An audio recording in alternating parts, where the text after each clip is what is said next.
finally an intro to my show, man, and I love it.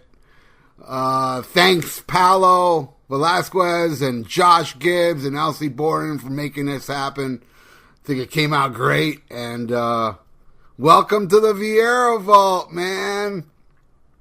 This week is an extremely long episode that I haven't even edited it yet, but I'm going to edit it down most I can, because as you'll hear in the beginning of the episode, the intention was to do our top 10 greatest sequels and then our top 10 what we feel is the worst sequels. But man, just doing the best of top 10 sequels, we went over 3 hours. And we sat there and we did the worst. And I think it lasted about 6 hours to do the whole thing. So obviously I'm not putting that all up in one episode. And I'm going to edit the fuck out of the worst and the best sequels. So what you're going to hear this week is the best sequels. I figured I'd leave the worst for part 2 because people love drama. People love negativity. So I have them wait for the negativity. And, well, I'm guilty of it too. You know, if I had a choice to listen to people's best sequels and worst sequels, I'd like to hear the worst sequels first. So, I'm being an asshole, so I'm making you all wait till next week.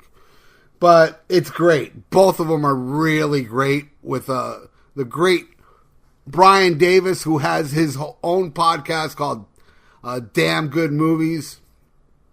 And my co-host on the Rock and Metal Combat podcast, Ian Wadley, he was so drunk that he just went on and on and on, you know, during his reviews, that I'm going to have to cut a lot of that down. Even though when Ian Wadley goes on and on and on, it's very entertaining and informative. So I think all the stuff that I cut out of this might be another episode. I might even put that up, you know, because I think it's very interesting what Ian has to say. And I also edit what I have to say. I don't edit much of what Brian has to say, because he doesn't really talk as much as us two jabberjaws. But he does say a lot of informative stuff, because that guy knows his movies. So before we get into it, I got a lot of reviews since we've been gone, and I want to give a special thanks to Mr. James McCormick, who sent me some of these reviews, because I can't see them. I can't see these Podbeam reviews and these iTunes reviews like he can. So I'm not, I believe these are all Podbeam reviews. So the first review is from Podbeam, and I apologize to the person that said this, because what James sent me, it's cutting off the first person's name.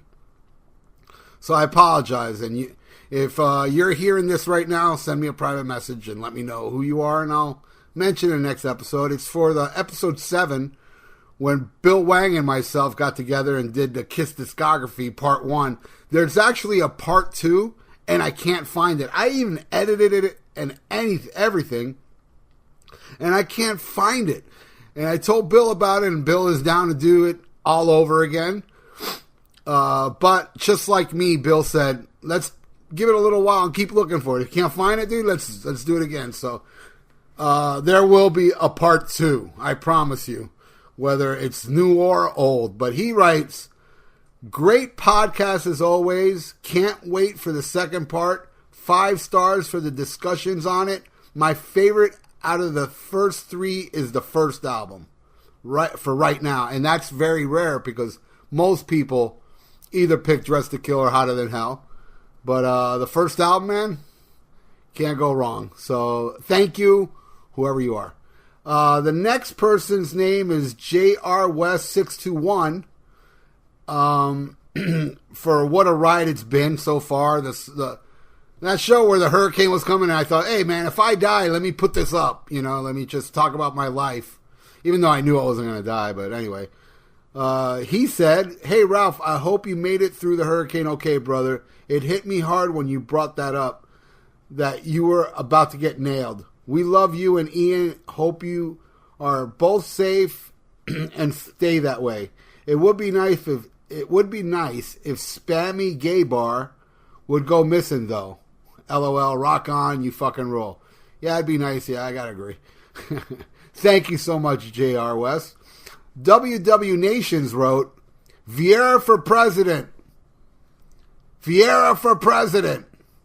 Well, I gotta tell you this. If I ever become president, which I am gonna run. I ran the last time, but nobody voted for me. I will tell you, man, I promise you, no bullshit. I will raise gas prices. I'll probably raise your taxes. I'll do all that shit. But I will give you free metal concerts, free metal festivals. I'm bringing Whacking over here to the United States for free. Everybody sees this for free. But, you know, we're going to have the rest of the nation pay for this shit. All right. I see the first review. His name is Seb Scottson. So I just saw the other comment James sent me. So it's Seb Scottson who did that first review. This next one is Joe Mama's Total Bullshit. I like that name. That's cool. On this Kiss discography, he wrote, always love hearing Bill Wang discuss Kiss albums. Funny fucking guy. I have to agree. I love Bill Wang. He is hilarious and it's real. That's what I love about him. There's no bullshit with that guy, and it's like pure fucking comedy. And you know what? I have to put this up. I have to put this up here. This is Bill Wang talking to a telemarketer. Listen to this and we'll get back to the reviews. Yeah, I made a lot more than that, actually. Okay. Yeah. And almost all resorts require a credit card. Do you have a major credit card or debit card to check into the resort? A credit card? So I need a credit card to do this? I'm sorry, I didn't hear you clearly. Most resorts require a credit card to check into the room. So do you have a major credit card or debit card to check in? Yes, I do. I got a big old credit card. Okay, good. Congratulations, you do qualify. And just a reminder, our resorts are including amazing food and lodging. And don't forget about your exciting cruise to the Bahamas. So pack your swimsuits and have fun. Do I have your permission to transfer you over to your travel coordinator who can cover all the details of this amazing vacation? As long as I can fuck Vinnie Vincent in the ass, I'm going to be down. I didn't hear you clearly. Do I have your permission to transfer you over to a travel specialist who can cover all the details? I want Vinnie Vincent to mount me like a hard-on. Do I have your permission to transfer you over to a travel specialist who can cover all the details? I want Vinnie Vincent to fuck me in the ass. Thank you for your time, and have a nice day. Fuck you. Oh my God. That is just too classic. And I made a video for it, for that little speech that you can check out at the Rock and Metal Combat Podcast YouTube page. Check out the video I made for that. I put some cool visuals to it and a cool ending. And I love the hell out of Bill Wang. So, okay, let's get back to the reviews. And the next one is from J.R. West 621. On the Kiss discography with Bill Wang, he writes, just a fucking fantastic podcast, Ralph. Love your Kiss discussion the most, and Bill Wang is awesome. Kiss fan for 40 years now. My favorite will always be Rock and Roll Over, and my favorite out of the first three right now is Hotter Than Hell. I really like the grungy sound of it. Damn, just imagine if Eddie Kramer could have produced those first three. I just can't wait for the second part to this discussion. You are the fucking best, brother. No, you're the fucking best, J.R. West 621. And yes, man, I would say if Eddie Kramer produced those first three, I don't think Kiss Alive would have been their breakthrough album. It would have been the first Kiss album. I think right off the bat they would have became huge. So that's all the reviews I got from James McCormick. But wait, there's more. On iTunes, we got this review from Haji Lodge. And he gives me 5 stars and he writes, Ralph is an excellent host with a distinctive style. He's very knowledgeable about the topics he presents and talks openly about what he likes and doesn't like. It can be hard to find honest reviews and discussions that doesn't stick to the middle of the road without taking sides, but Ralph always has an opinion one way or another. Definitely check it out and subscribe. And no, I wasn't given any free Thrash or Die merch for this review. Thank you so much, Haji. You rule, brother. That was great. Okay, so then the final reviews. Let's go over here. Well, no, these aren't. I don't think these are the final ones, but here are the YouTube reviews on the tribute to Malcolm Young, my last episode where I discussed, the origins of doing that. He wrote, JJT wrote, nice tribute, Ralph, very heartfelt. And then, what's this one? The Colombian Controversy, Solitude de Pesa, or Solitude de Pesa, wrote, as a fellow spick, all it means we are spectacular. Yeah, you make a lot of sense there. Thank you, fellow spick.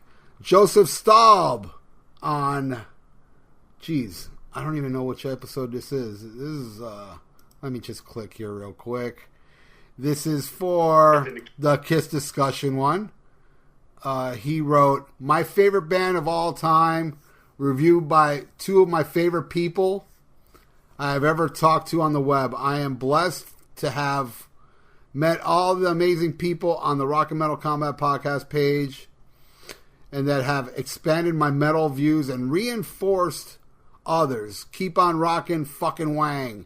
All right, thank you so much. You keep on rocking, Joseph. John Hansen said, this Paul Stanley intro was hilarious. Yes, Paul Stanley.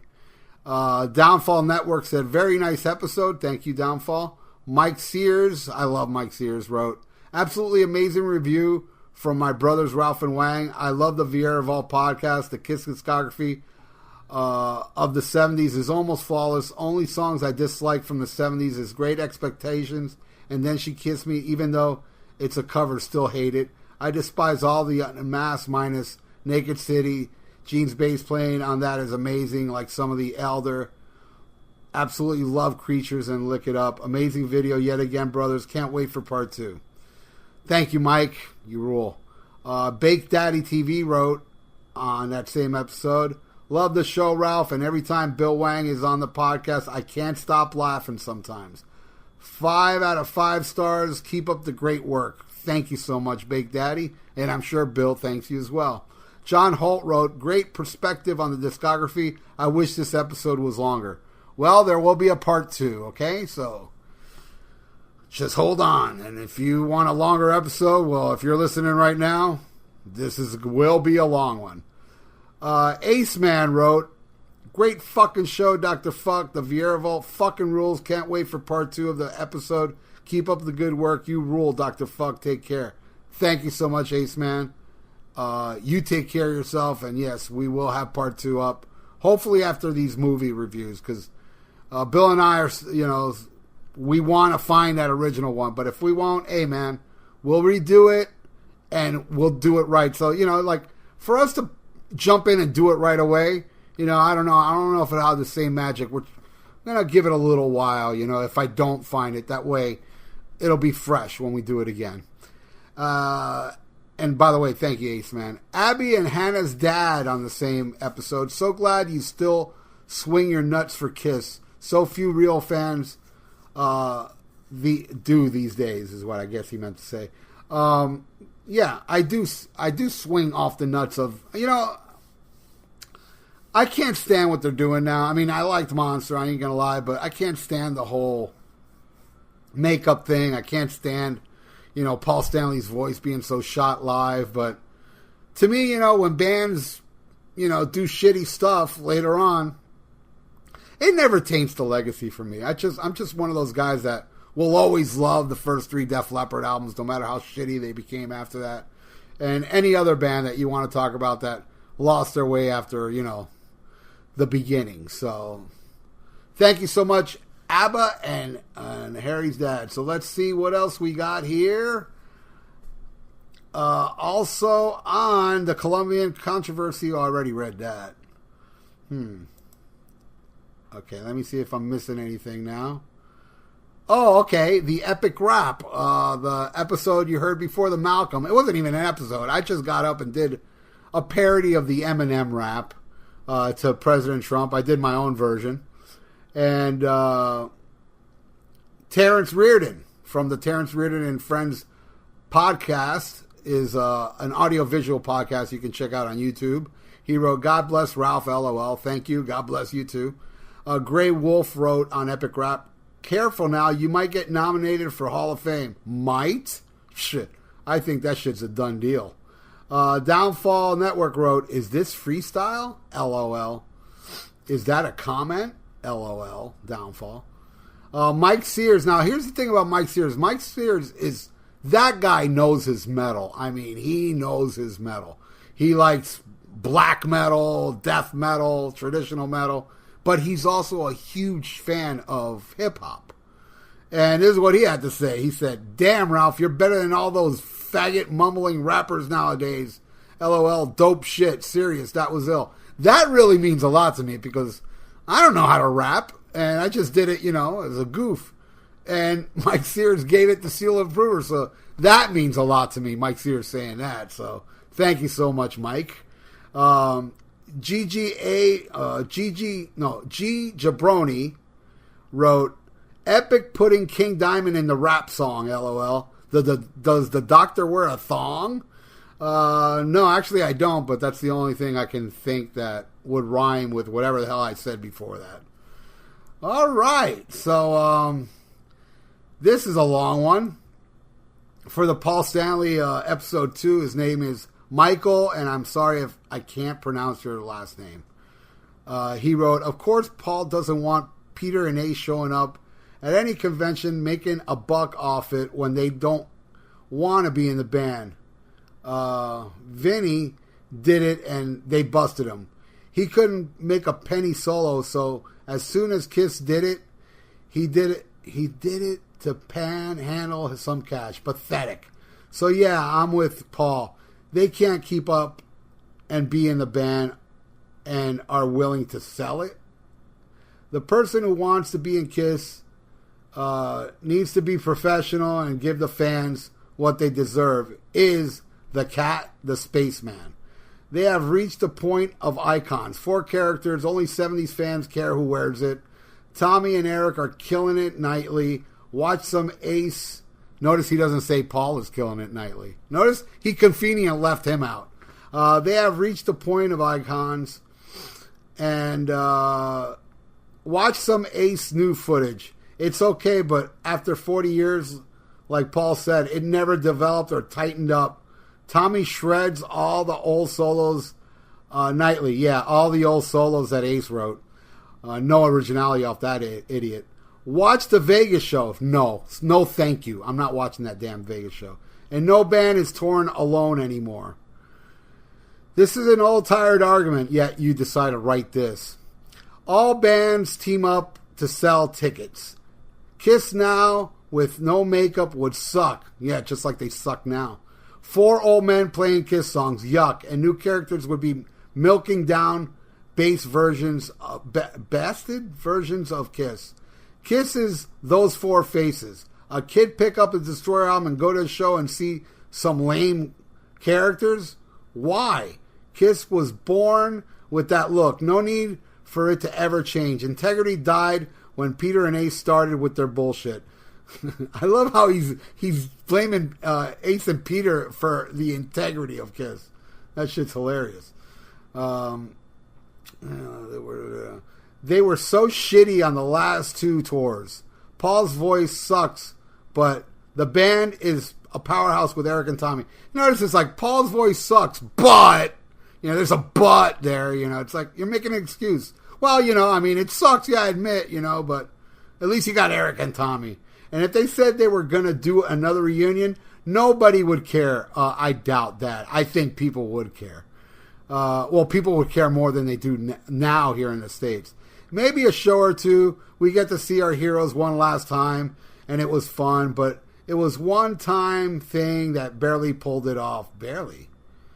They barely pulled it off? All right. They only were the biggest draw that year, the reunion. Paul is shot now, of course. Yes, of course. He sang lead harmonies, talking to the audience.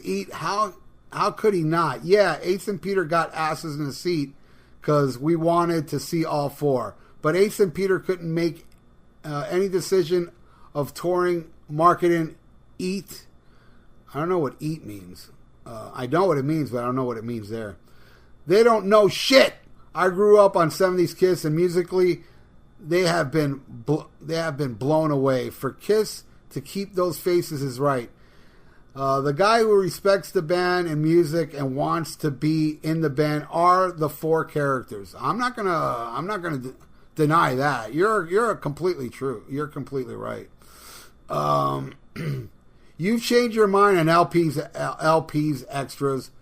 Wouldn't you think Paul and Gene can change their minds after touring the world over and over without all those two bullshit? I'd bail if Kiss came back. He's done. Paul is spot on. All right.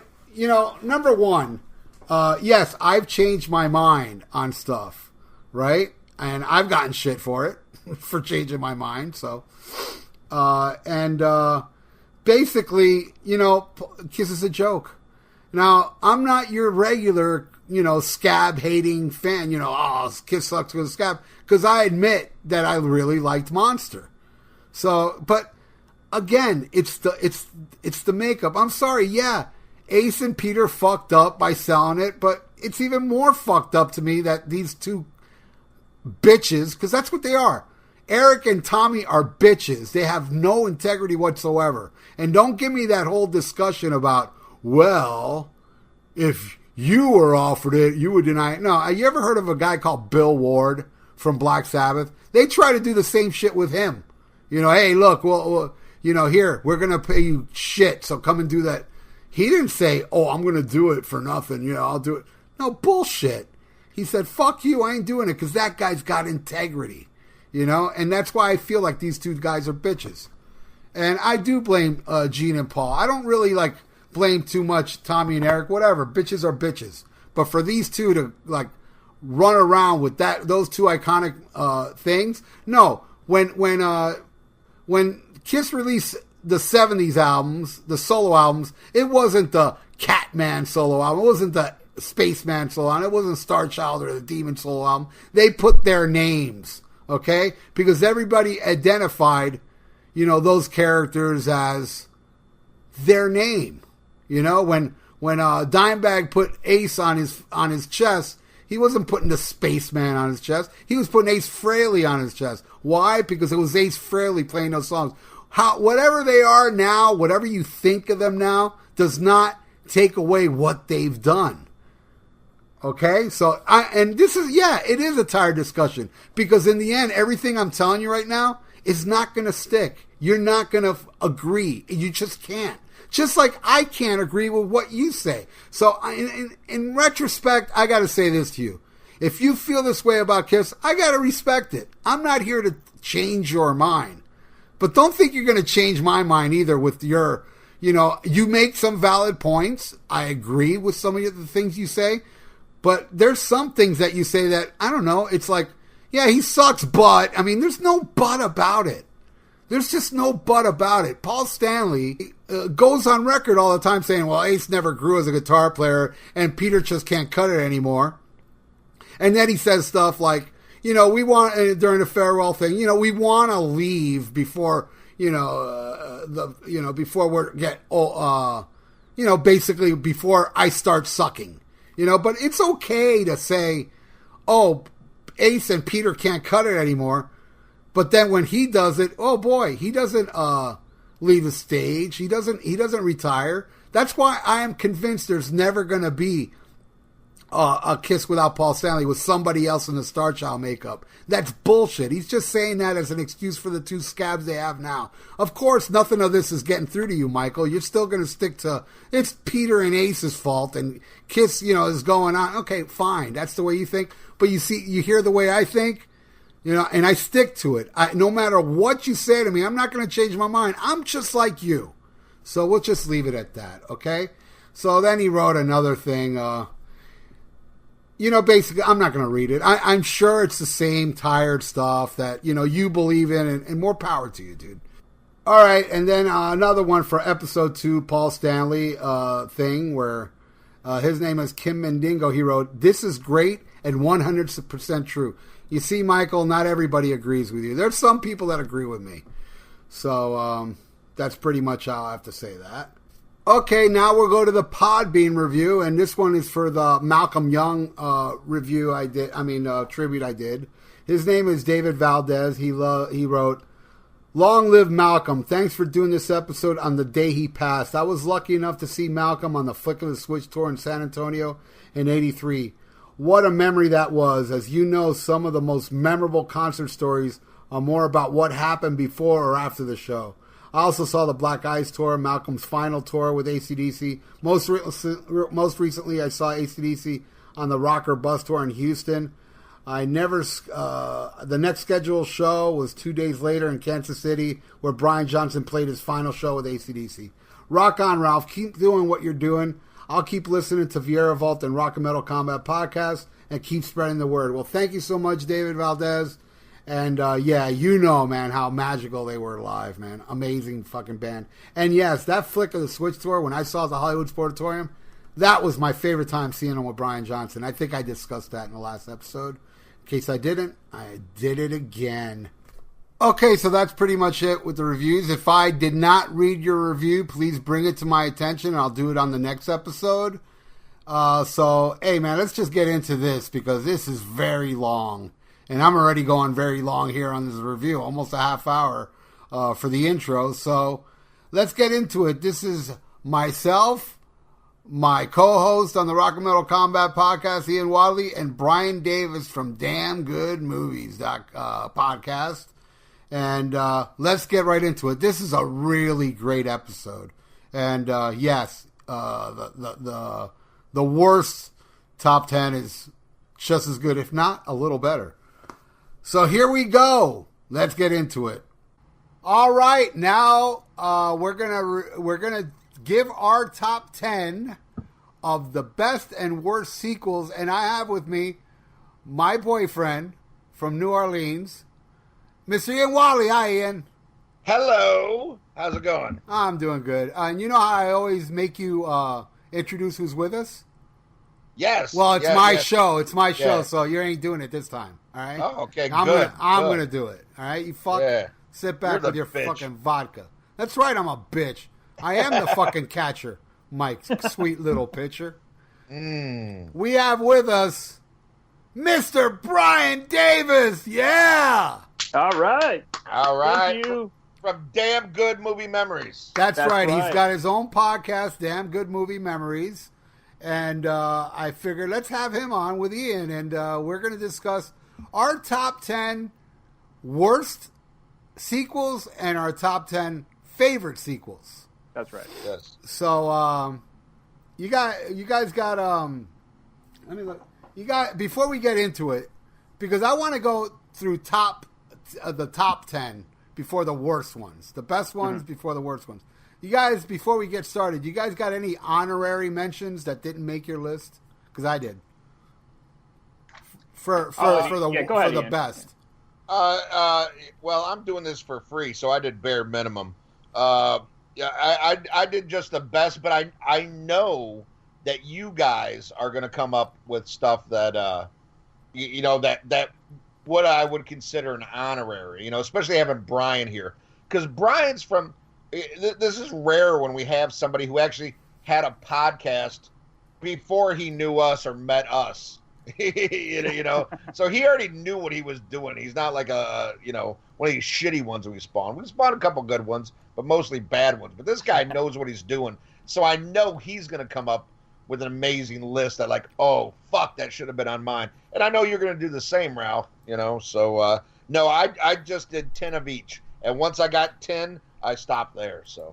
Okay, yeah, Ralph, I have about 8 alternates for both best and worst. So. Oh, really? 8? Yeah. I only got Holy one. Shit. Well, I only got one. I know there was another one. I can't remember offhand which one it was. Oh, yeah, I remember. Let me do it before I forget. Okay. These are my honorary mentions of best sequels.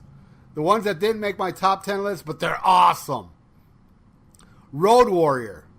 Mm-hmm. Greetings from the Humongous, the Lord Humongous, the warrior of the wasteland, the Ayatollah of rock and roller. And then there's another movie, but the reason this one didn't make my top 10 because I thought there's several sequels to this movie and all of them were awesome, so I didn't want to pick one over the other, even though Part 5 is the worst, I'll admit, but I still enjoyed it, is the Rocky movies. Okay. I love the Rocky movies. I even like Part 5. Part 5 is the worst one, but I even like that one. But it was just so ridiculous, the Don King guy. You knocked him down. Why don't you try knocking me down now? No. In the ring. Tommy Gunn only fights in the ring. Get out of here. My ring's outside. Yeah.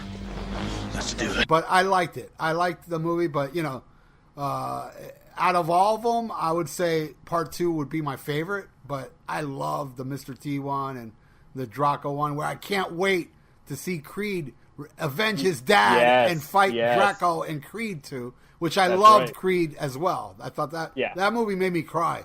And, very good movie. Yeah, it made me cry in the theater. And But speaking of Rocky 5, did you see the documentary? It was an ESPN 30 for 30 on Tommy Morrison, the actual the actor Tommy the Gun. No, I did not.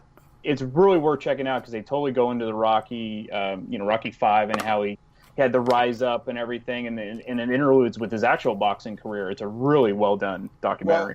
Well, what I liked about that is you actually find out that he got AIDS from Rocky 5, not from gay sex or drug use. Oh wait, actually being in a movie.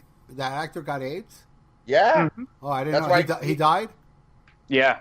Oh man. Oh, he's dead now? I didn't know he died. Oh yeah. Okay. He had been living with it for almost 10 years, and he had to learn. He was kind of denying it for a while, saying he didn't really have it, and it was in remission. But yeah, he was denying AIDS or Rocky 5. A little bit of both, but yeah. I got two more too. Two more I just thought of right now this second. They're both comedies. I thought the two sequels to Austin Powers were awesome. Why make trillions when we could make billions? A trillion is more than a billion, numbnuts. All right, zip it. You can't even... Zip it. Zip. Look, Ladies and gentlemen of the jury, Exhibit A. Number 2, would you please back me up? Look, I'm Zippy Longstockings. I can't... When a problem comes along, you must zip it. Zip it good. Frau, would you please... Subtitle, zip it. I'm just trying to... Zip.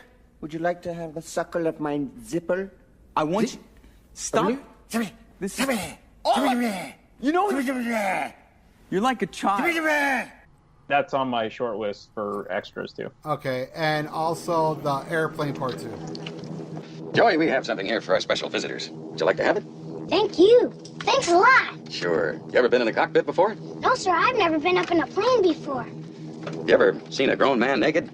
Oh, and Cheech and Chong's next movie was great. I love that movie, but it's nowhere near as good as Up in Smoke. That's why I did it. Mexican Americans don't like to get up early in the morning, but they have to, so they do it real slow.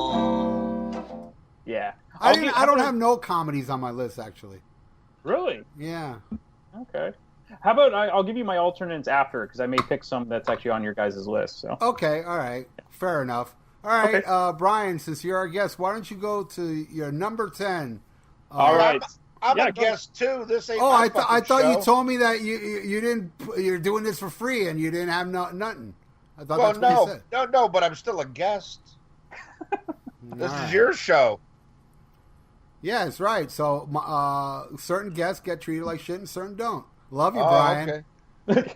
Oh, fuck. Like a man. Go ahead. Do you have any, Ian?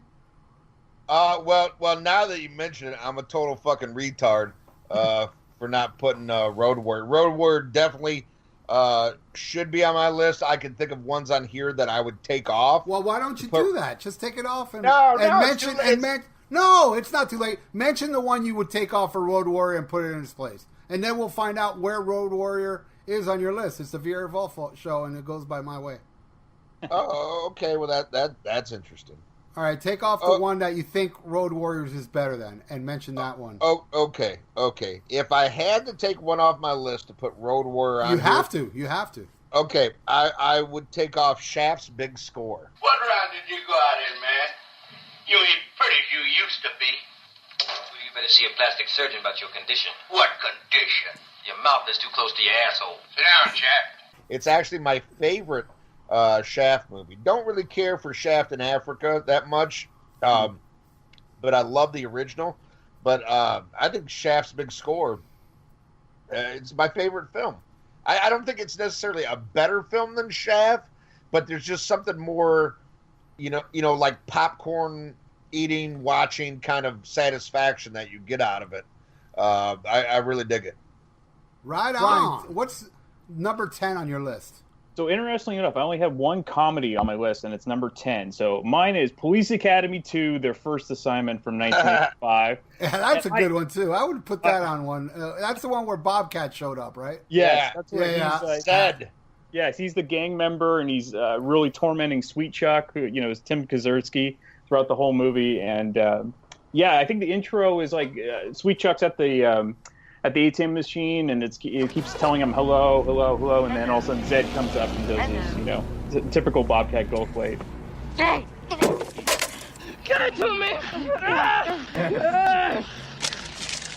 Hey, boss! Business is slow. Get a new business or move out of the neighborhood! But when I was growing up as a kid, the first 4 Police Academy movies were just, you know, they were my life. I watched them over and over again. They were on HBO. They're totally ridiculous, but they're tons of fun. But Police Academy 2 kind of follows the gang that, you know, after they completed their training from the first movie, and now they get to go on real assignments. And of course, the results are less than stellar, as you can imagine. But the unofficial leader of the group is, of course, Mahoney, played by Steve Guttenberg. And then you have like Hightower, who was the ex-NFL player for the Colts, who was Bubba Smith. The gun-crazed Tackleberry, played by David Graff. And then you get the soft-voiced Hooks. And then you have the man of a million voices with Michael Winslow. But the scene I used to crack up with the most was where Commandant Lassard, played by George Gaines, is sitting with his police captain brother, who is actually Howard Hessman, who everyone knows as Johnny Fever from WKRP. And they're kind of like at a Benihana's restaurant, and then the cook is just going like, Is all that crap and necessary? then he accidentally hits the guy in the face with one of the shrimp. Just a strain. Hey! You stupid bastard! Lassard's fish is boiling on the little... Yes. He's going to bring his fish everywhere, but it gets me every time. This fish is boiling. Yeah, Police Academy 2. That's my number 10. I like to bring up my favorite part of Police Academy 1. It's like the funniest shit. One of the funniest scenes ever in music movie history is the podium scene. Yeah, I was hoping you were going to say that. Yep. That scene is the best. Oh. Now this first slide shows a very, very interesting thing. Our main building in slide 2. And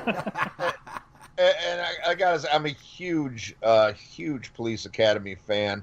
But I acknowledge there was a huge drop-off because the first one was rated R. Yeah. You know, and was very much in the vein of like Porky's and stuff like that. And all the other sequels were PG-13. So I remember even going to the theater being scared, like, why? No, it should be R.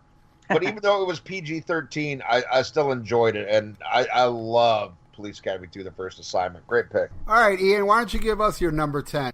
All right, well, my number 10 now would be a movie that I just heard you bash last night when I was listening to your brand new radio show.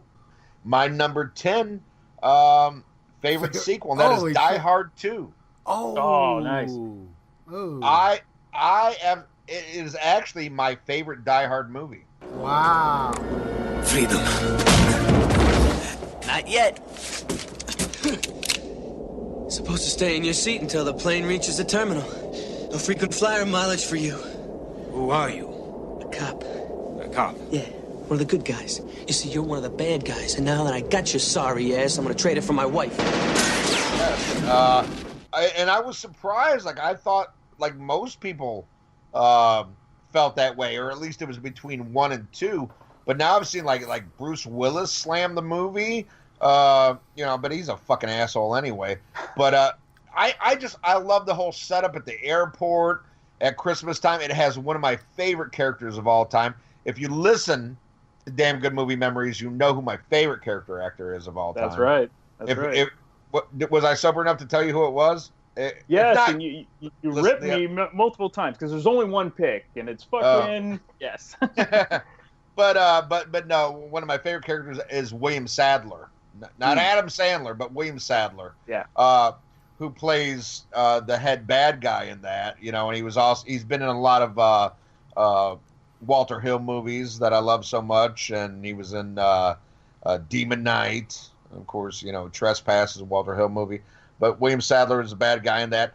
I love that whole setup. I remember very vividly seeing that at the theater with just like a bunch of guys from school, and we all, it was like a big thing. We all had our driver's license at that point, and we all went to the town cinema, which was the worst movie theater. Like normally that's where like the word, like if it was a New World's picture, or it was a Canon picture, it was going to the town cinema because, your feet stuck to the fucking floor.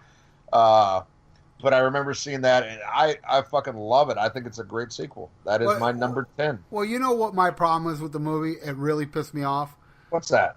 I like when the bad guy gets killed, and it's not too quick. And they were like, it's just like, it was just so quick that the way they got killed was like, fuck, they should have suffered a little bit. You know what I mean? My number 10 best is Magnum Force. Nice. Yes. Look, am I going to have him leaning over my shoulder? Look, you work with Briggs on this, Callahan. But if you ever lean out of line, so help me, I'll flop you lower than whale shit. Speaking of whale shit, what have you turned up, Briggs? My favorite part of the whole fucking movie was at the very end where his lieutenant was backing up and the car blew up, and then they got a close-up of Clint's face and he went, huh. that little laugh, like, no, I love that. Man's got to know his limitations. I say it's as good as Dirty. I can't say it's better, but it's as good. The Enforcer was badass too. Yeah, I don't really think Dirty Harry made a bad movie. The last one was probably the worst one, but it was still great. Well, yeah. Deadpool and Sudden Impact are a little. Yeah, I might like Deadpool more than Sudden Impact, even though Sudden Impact has the infamous "Make My Day." Yeah, that line with too much sugar in my coffee was awesome. Yeah. But fucking awesome.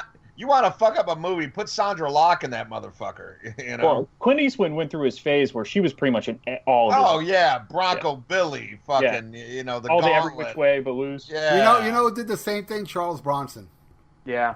Yeah, but I like Jill Ireland a lot. She knew her fucking place. Where Sandra Locke tried to fucking like, hey, I'm equal here. No, you're not, bitch. You're Sandra Locke. Hey, you guys ever seen a movie called Breakout? With Charles Bronson? Charles Bronson, Jill Ireland, and Robert Duvall. Yes. I know of it. I haven't seen it. Yeah, they had to break him out of a Mexican jail. Dude, that movie fucking rules. I saw that movie in the theater. It pretty much flopped, but I got it on DVD, and it held up great. It's a great movie. Yeah, Randy Quaid's check out in Breakout. It too. Yeah, Randy Quaid's in it. Yeah, that's true. He has the plane and shit. Yep. Yeah, great movie. All right. Well, I will say that this is on my list, but much higher. Yeah, David Soul was one of the bad cops. Tim Matheson, Robert Urich. Yep. Was one of the bad Robert cops. Urich. Yeah. And fucking Hal Holbrook. I mean, just fucking amazing as like the spineless little. I don't want to spoil it for anybody who hasn't seen it, but I would say I'm about with you, Ralph. It's about what between this and the original. Yeah. A lot of times I lean towards Magnum Force, and I'll probably tell you, I watch Magnum Force more. I have them all on fucking Blu-ray. You know what sucks? I bought the Blu-ray at Best Buy, the box set thing, and it didn't bring Deadpool. So I had to buy it. I had to buy it again on Amazon. There's two box sets. Be warned, everybody. One box set doesn't bring Deadpool. Wow. See, I got mine off Amazon and it had all of them. Me too. I have 2 copies, one without and one with, which will be a future Christmas present for one of my buddies. Yeah. No Deadpool. Yeah. I won't mention that, though, when I give it to him. Look, he got all the Dirty Harry movies, bro. No Welcome to the Jungle for him. Because, Guns N' Roses. Yeah, Jim Carrey, yeah. Yep. That's right. You know what you should do is you should burn like a really bad CD, like a Poison CD, and just write Deadpool on it. and he puts it in and just starts playing Poison. No, that's. Hey man, you're not into the Christmas cheer, are you? I know you hate Christmas music, but I didn't know you hated Christmas all around. No. I like Christmas. I love Christmas. I just hate Christmas music. Really bad. Really bad. But no, I just want to say again, an incredible movie that really left an impression on me. I mean, I saw this. I didn't see it when it came out, of course. It came out a year before I was born. But I saw this in the 70s, and what an impression! You know, believe it or not, the first time I saw Magnum Force was on TV. I never same saw here. it. Same here. I saw it on TV. I never saw it in the theater. I saw Sudden Impact in the theater. I don't think I saw The Enforcer in the theater either. No, same here. I saw The Enforcer as the ABC Sunday night movie. Yeah, I probably did too. Yeah, I think it holds up with the original Dirty Harry just as well, and even the third one with Tyne Daly. That's a really good one as well. So, how old are you, Brent? When were you? I am 39. So you were born. I was born in 78, so this was a couple years before I was born. Yeah. All right. Yeah. Right on. Well, you know your history. You definitely know your movie history. So. And I have a huge DVD collection like you guys do. So I have all 5 Dirty Harry movies. So. Right on. Okay. Yeah. What's your number 9 there, Brian? All right, so number 9 is actually it's the newest movie I would have on the list, and that's The Dark Knight from 2008. So Batman Begins was kind of an excellent return to form, for the Batman series that needed a real serious makeover after the Joel Schumacher farces. So The Dark Knight kind of continued the excellence set by Batman Begins, and it just went even further. And, in many ways, people consider The Dark Knight as one of the best superheroes ever made. So I agree. Yeah, and the only negative I really have, and it's minor, is kind of the guttural inflection in Christian Bale's voice. And he started in this movie when he becomes Batman. It sounds really forced that, kind of any seriousness in that particular scene is immediately lost when he's like, I am Batman. What the hell are you? I'm Batman. The thing, a lot of people bitched about that voice, but I see what he was trying to do because, it's just about as stupid as, like, you can't recognize, Superman as Clark Kent, or vice versa, with the glasses. So he has to do something to separate himself. So, like, the minute he talks, you're like, hey, you're Bruce Wayne. So I get like he had to do, for like a realistic effect, he had to do something.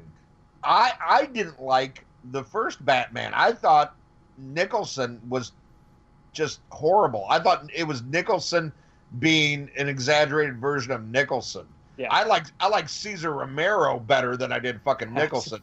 Yeah, but even though he never shaved off his mustache. Right. But when I saw fucking Heath Ledger do it, I was like, now this is how you do the fucking Joker.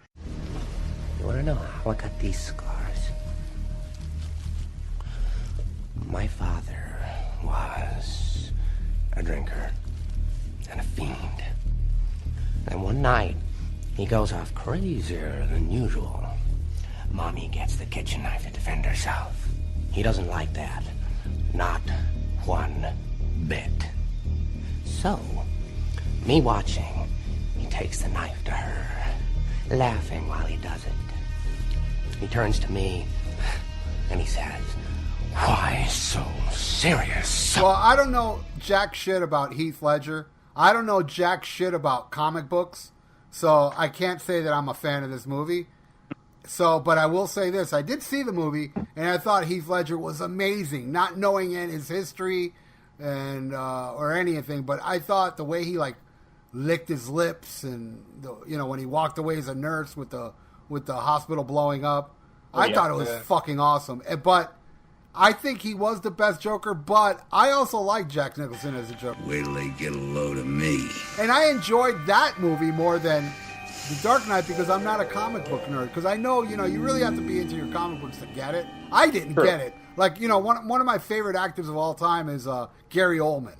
Yeah. And every time he showed up in Dark, I was like, what the hell's going on here? I don't even know what's going on no more, But, so I can't really, but then again, I'm not built for that type of movie. And I also want to pose a question to both of you guys. If you're aware of any type of Cuban history, have you ever heard of a very famous person from Cuba called Jose Marti? No? I have not. Jose Marti is like a god in Cuba. He was kind of like, I think he was the president of Cuba one time. Well, Jose Marti, Cesar Romero, is Cesar Romero's uncle. Ah. Oh. Yeah, just thought I'd bring that up. Yeah. But I'm not a comic book. I didn't read comic books either. I fucked girls. Well, let me tell you, when I was a little kid, we only had one television set in my parents' bedroom. And every 7 p.m. every night, because I was watching them on reruns, the Batman, it was my time. Yeah. There was 2 shows that I get to watch TV, Gumby and Batman. And I watched Batman, and every time Batman show would end, I'd be like, how the fuck are they going to get out of this one? They'd have, like, Batman and Robin tied up to a vat, like being sunk to a vat of acid or something, and it's like, what are they going to do? And I'm like, yeah, what are they going to do? There's no way they're going to get out of this one. I can't wait till tomorrow to find out. Same bad time, same bad chance. Yeah, exactly. Oh, my God. And I did a Batman marathon, thanks to you, Ralph. Because you bought it on Blu-ray, but you gave me the code that I typed in, so I get to watch it on Vudu. Nice. And I watched Batman all day yesterday while my old lady's slaving in the kitchen. She's doing all this shit. And I'm just laying in bed, butt-ass naked, watching Batman. And I was like, yeah, I love Thanksgiving. Nice. Naturally, you didn't know I was wearing my special Super Thermal B long underwear. For extreme cold. All right, I'll go into my number 9. Okay. Omen 2. The first time was only a warning. 5 deaths, 5 unexplained horrible accidents. We are all in great danger. You can't make me believe it. You've got to believe it. He killed Mark, killed Atherton and Bessarion. And he'll keep on killing.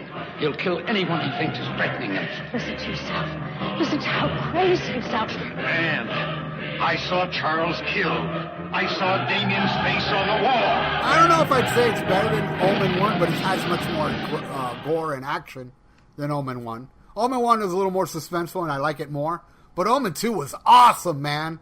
I love that little kid, that little fucker who's already a teenager and shit. I think it's absolutely amazing, and I've always been attracted to the Omen movies. I love the first 3. I love Final Conflict.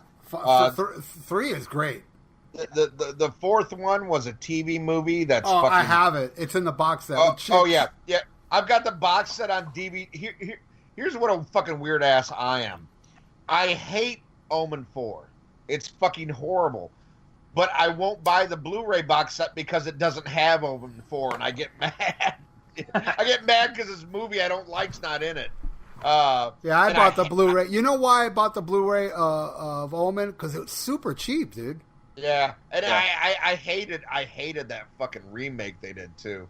That was fucking terrible. I don't think I ever saw it. The remake of the original. Oh no, it's so bad. It's so bad. Julia Stiles is the mom. Oh, it's horrible. But no, actually, before I was christened Ian, my mom wanted to call me Damien, and my dad, who was like one of the most unscrupulous, like party hardcore motherfuckers in the world, like, no, we can't call him Damien.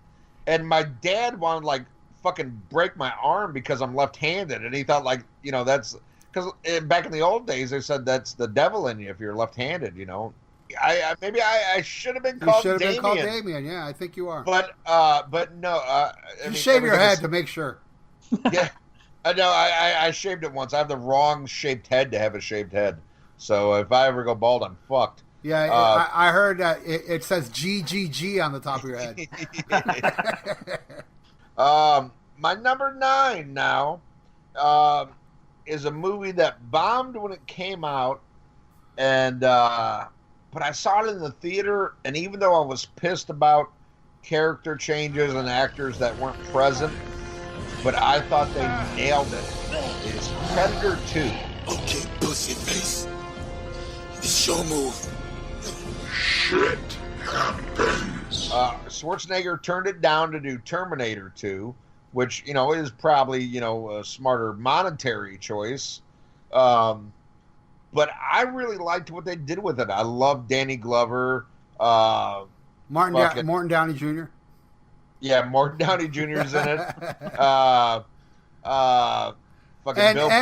Bill Patton, the only guy killed by Predator, Terminator, and Alien. Yeah, that's true. Bill Paxton. Yes, Bill Paxton. I love Bill Paxton's in it. Maria Conchita Alonso. Another great character actor that I love is Ruben Blades. Mm-hmm. Ruben Blades was in it, and I thought it succeeded. It was kind of it does what few sequels do. Most of them are just a carbon copy. This one, put it in an urban environment, but it was very much almost like what's his name? Who's the guy that directed Aliens? Oh, Cameron. It's what Cameron did with Aliens versus the first. The first Alien is a masterpiece, and in my opinion, and the true opinion, the greatest Alien movie ever. No, Aliens is not better.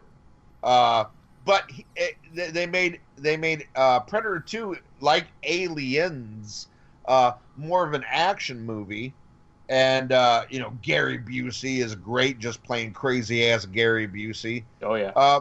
I think the movie succeeds on all levels, and it's like, it's kind of odd to take a movie, that I remember going to see Predator at the movies. Saw it at the fucking Paramount Theater. I'll never forget this shit. And what a great year! Like Running Man, I think came out the same year too. Yeah. And a great movie, but man, you got a sequel and you don't have the biggest star there. But they somehow found a way to make fucking chicken salad out of chicken shit, and made a good movie. And nowadays, it's much more revered, and people look back at like, yeah, this is a fucking awesome sequel. But at the time, it kind of flopped, but it stands the test of time. I love Predator 2. All right, well, I'm looking. See, here's the thing. I compiled a list, and then I numbered them 1 through 10 while I was talking to Ian. So I kind of goofed up, but what's done is done, because my number 8 is not as good as Omen 2 and Magnum Force. It should have been my number 10, but whatever. My number 8 is Halloween 3, Seasons of the Witch. Yeah. Nice. It's time. It's time. Time for the big This is just the same old stuff. Halloween has come. All you lucky kids with silver shamrock masks, gather round your TV set. Put on your masks and watch. Honey, don't get too close. You'll ruin your eyes. Jack-o'-lanterns. Gather round and watch. Watch the magic pumpkin. Watch. I absolutely love that movie, and I remember when that movie came out, it was such a huge backlash on it that I didn't even bother to watch it. I didn't go to the theater. Michael Myers is not in it. Fuck this movie. And then I finally saw it on, I think it was a Halloween night on TV. And I absolutely loved it. It has that Invasion of the Body Snatchers feel to it, which is one of my favorite movies of all time. Love the ending because it ends kind of like Invasion of the Body Snatchers. It ends in a grim note. Yes. And shit, movies like that, like fuck me up. It's like, wow. Yes. It's like there's no happy ending here. And I like movies with no happy endings, Yes! Yeah, because it's more real, Yes! So, Yes! Halloween 3, which really should have been my 10, is my number 8. What do you guys think? Well, I will say once again, this is one that is on my list, but much higher. Much higher. And this is one I saw at the theater. And again, the same creepy town cinema where all the bad movies go to die. But I absolutely loved it. I was like the biggest Michael Myers fan. I mean, I saw the first 2 at the theater. I saw the first one at the drive-in. I saw the second one at the Metaview Theater. For any people who know me in real life, they know all these theaters I'm talking about. Who none of them listen. But So I was a huge Michael Myers fan, but there was just something about this movie. And I thought it was great how this is what they really wanted to do. Like, they didn't even want to make Halloween 2. I mean, that was just like they made so much money. Like, okay, they threw retarded money at Carpenter, and he wrote it while very drunk. Like, he even came up with the whole, like, Michael and Laurie were brother and sister, while he was drinking Budweiser. Like, oh, okay, here we go. Here's a twist. But they came up with, I thought would have been a genius concept where every year they release a new movie under the Halloween moniker, but it's just a different scary story. Yeah, kind of like a Twilight Zone thing. Right. Which I think is genius. But there was just something about Halloween 3, and at this time, Fangoria magazine was coming into its own, and that's something that I started buying, at bookstores. Me and my dad both loved horror movies, so it was always about getting the new issue of Fangoria, and the fucking masks were so iconic. The three, the pumpkin, the witch, and the skull, and the 8 more days to Halloween, and it was very much Invasion of the Body Snatchers, and Tommy Lee Wallace even said it's his, nodding his head to Don Siegel's original Invasion of the Body Snatchers, not to mention the incredible 1978 remake, that, Ralph, I know you and I both fucking adore. My top 10 movie of all time, definitely in my top 10. But it was so cool, and I'm glad to see, like, now there's like a cult thing for it. Where people are appreciating it and stuff. But I still know a lot of people that are just hardcore Michael Myers, and they love all these shitty Michael Myers sequels that are so fucking bad. And I mean, I love them. I watch them all. Don't get me wrong. But they are so horrible compared to fucking Halloween 3. It is a much better fucking movie, and it's got Tom fucking Atkins. Oh my God, how good was he in The Fog? How good is he in Night of the Creeps? How good is he Show. Yeah, Creep Show. Drive Angry. And he co-wrote Victim of Changes. Yeah, there you go. Oh. But I mean, just it's such a good movie. But some people get so blinded, like just as long as you put that mask on somebody, which has never looked as good as the original. Like, oh, that's better because it's Michael Myers. No, it's no worse than a horrible Friday the 13th sequel or a horrible, Nightmare on Elm Street sequel. It doesn't make it a good movie. Halloween 3 is a great fucking scary movie. And I actually broke tradition for the first time, and I don't know, I mean, we're talking like 20-something years. Every Halloween, my tradition is to watch the original Halloween, and since it's a release, Trick or Treat. But this past Halloween, maybe it's because I'm getting old and lazy, the only one I watched was Halloween 3. When I wrote the song Garantula, I made this fictitious creature that's 40 foot tall and 30 foot wide. It's a metal spider that comes from the core of the earth. And the way the song ends, it says, all military surround the beast, commencing to attack, launching missiles from the front and the back. All the missiles bounce off its shell and starts to ricochet. They run for cover as all explodes as Garantula walks away. That's how I end the song. See? Yeah. And that's very inspirational to Halloween 3 and Invasion of the Body Snatchers. Mm-hmm. And my favorite John Carpenter movie of all time, The Thing. Yeah, maybe too.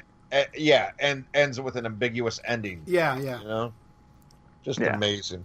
What do you think of Halloween 3? You guys covered it all. I've always seen it a few times, so I can't give it justice. But you're right. I mean, for people that were used to Michael Myers, I mean, and kind of like the slasher, genre of it, it's just totally different. But that's okay. I mean, it's a nice change of pace from where it was going, and I think that's why people need to check this one out. Well, another thing I think we'd be remorse not mentioning, and I feel bad because I can't remember his name, but what's the guy's name? O'Brien? I know it's something O'Brien. Conan.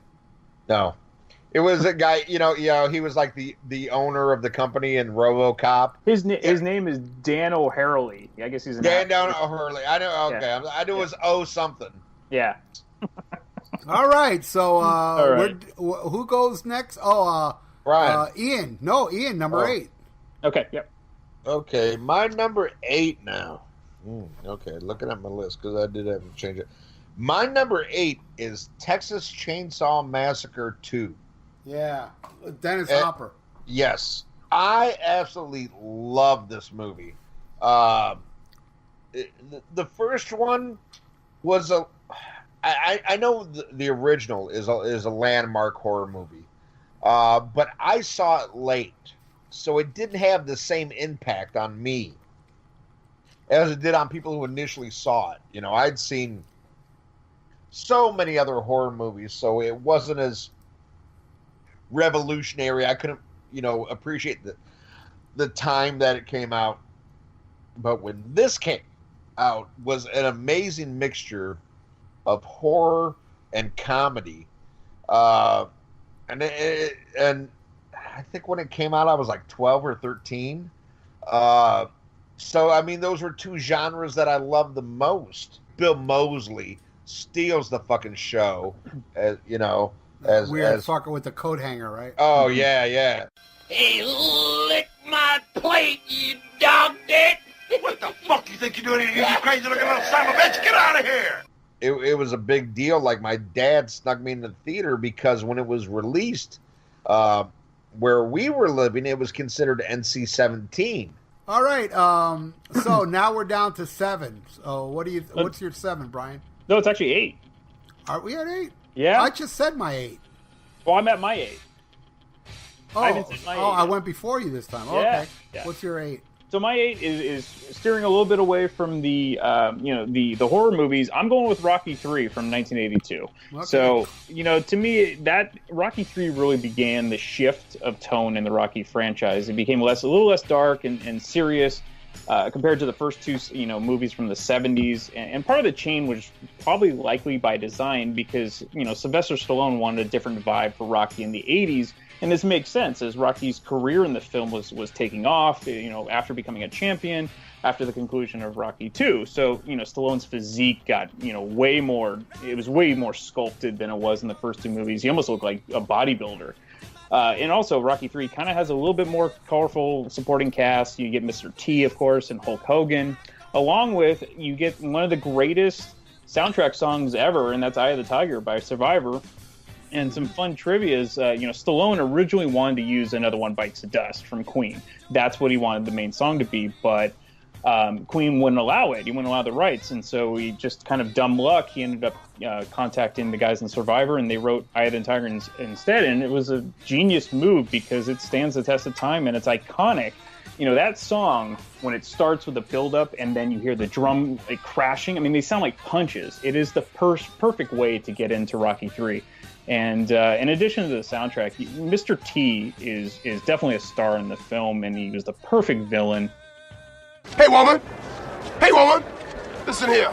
Since your old man ain't got no heart, maybe you'd like to see a real man. I bet you stay up late every night dreaming you had a real man, don't you?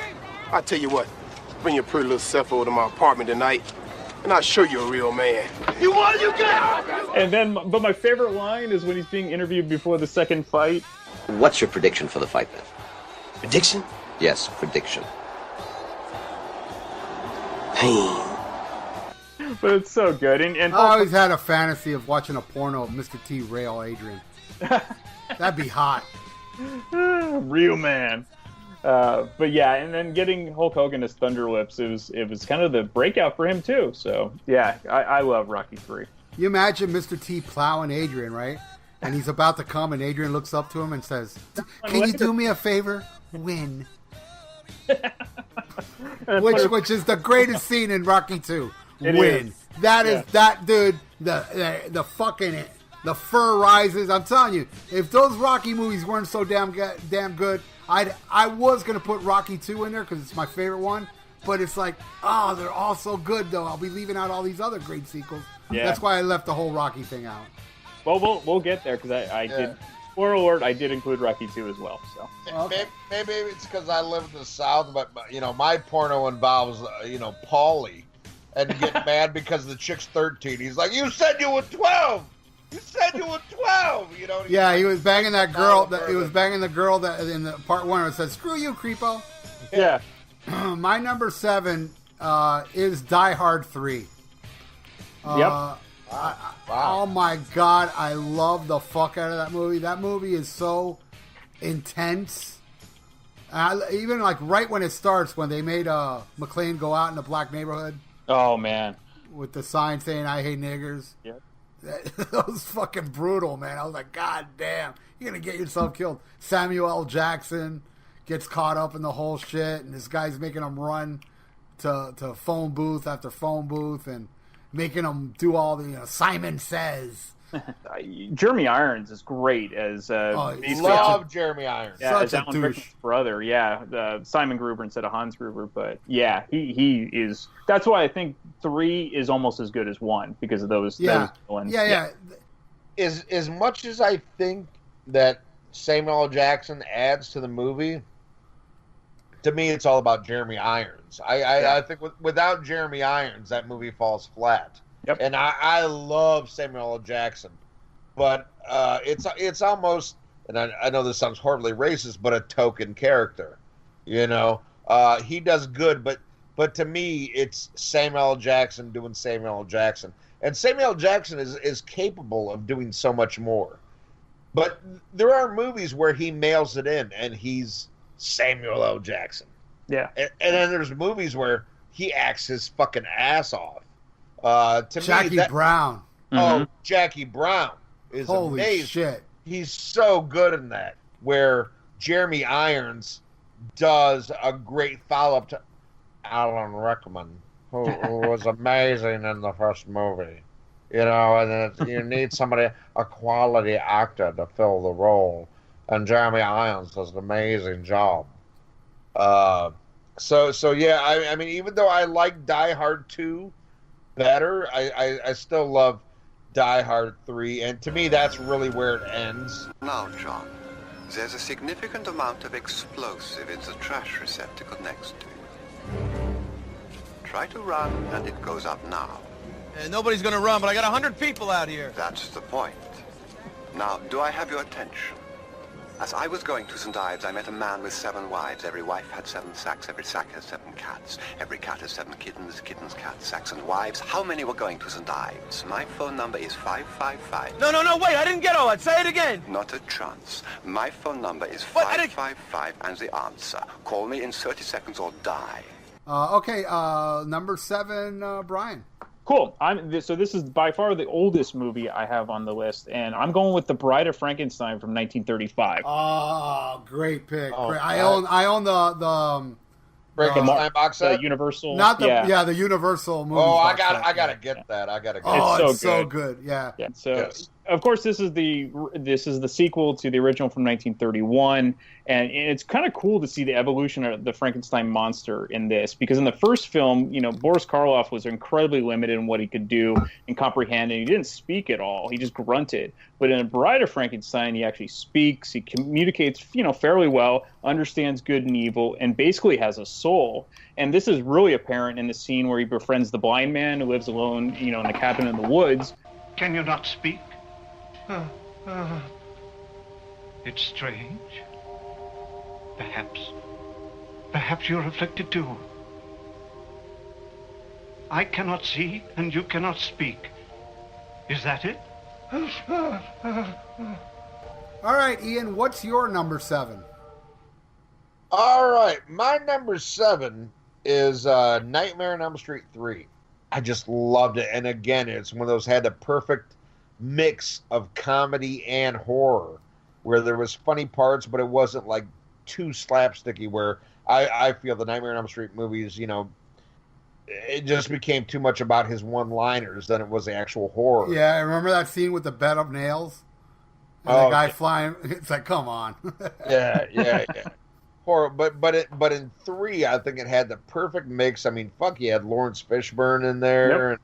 And Greg Watson, who I'm a big fan of, from the the incredible Brian De Palma's body double. Film debut for Patricia Arquette. Yeah, Patricia Arquette and Jennifer Rubin, who I was like so in love with as the punk rock chick.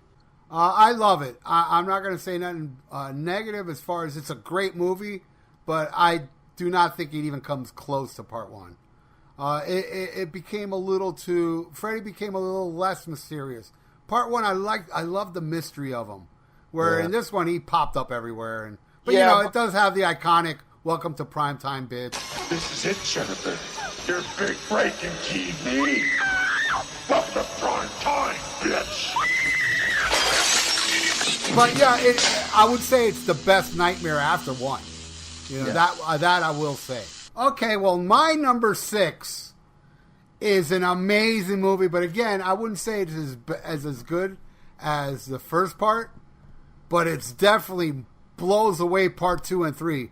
Part 2 was okay, but it was a little too silly, and I know both of you are going to love part 2 because you're 80s kids, but I know both of you are going to agree that part 3 sucked. But part 4, Rambo. You know what you are. What you're made of. War's in your blood. Don't fight it. You didn't kill for your country. You killed for yourself. God's never gonna make that go away.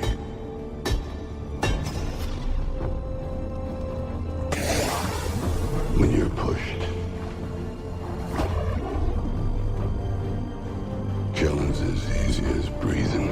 Greatest scene of any Rambo movie, period, was him sneaking up behind the guy with the fucking gun. Yep. Oh my God. And he does that little snarl before he decapitates the motherfucker. Rambo 3 is the shit. Rambo 4, you mean? 4. Rambo 4. Well, it's just called Rambo. Yeah. Yeah, dude, I am The Next Rush Should I definitely want to do a song about that movie. And I want to start it with a clip of him going, "Who are you? We came here to help stop the killing. Who are you to take that? Who are you? Let him go! You would have raped her 50 times and cut your fucking heads off. Who are you? Who are any of you?" What a mind-blowing movie. And I thought, goddamn, another Rambo. After 2 and 3. 2 was okay, but compared to First Blood, it was so stupid. Like, especially like, you did it, Rambo! when he swam away from the ship when it blew up. Yep. You did it, Rambo! Fucking bullshit. But no, First Blood you can't beat. But man, Rambo was fucking amazing. That's my number 6. Yeah, I agree because that shit.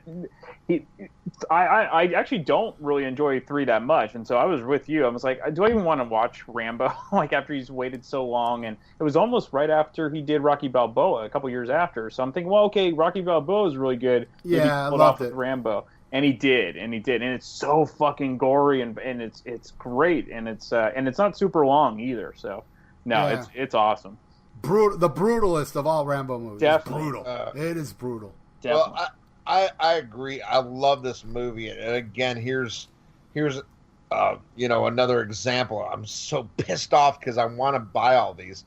I have the first 3 I had to put out on DVD before Rambo came out, before Rambo 4, and they're all special editions and all the, because I am the special extras king. I mean, I live for that shit. A lot of times I like that shit more than the movie.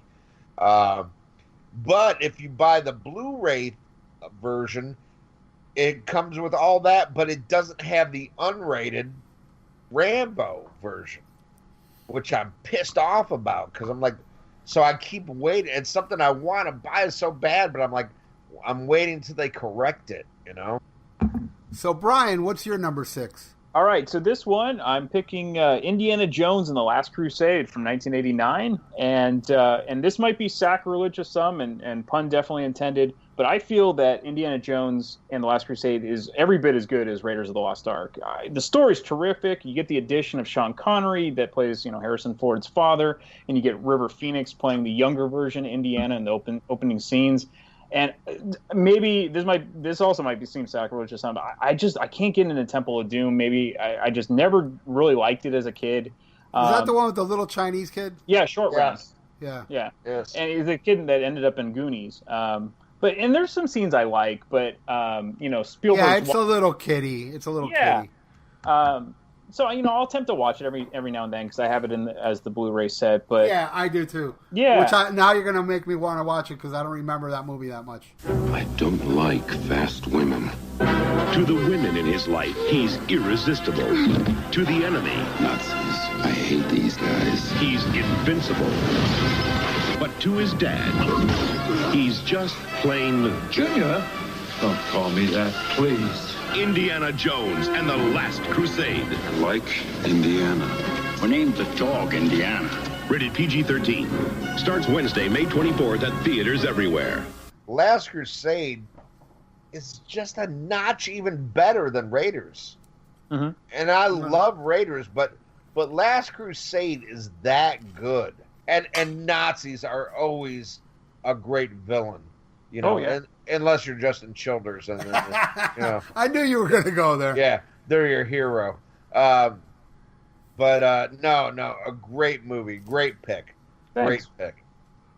All right, so what is your number 6, Ian?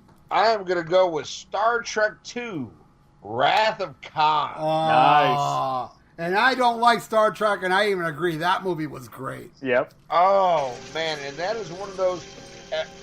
I am now a Trekkie. When I was a kid, I couldn't get into Star Trek because I was bred on Star Wars. Khan, you bloodsucker. You're gonna have to do your own dirty work now. Do you hear me? Do you?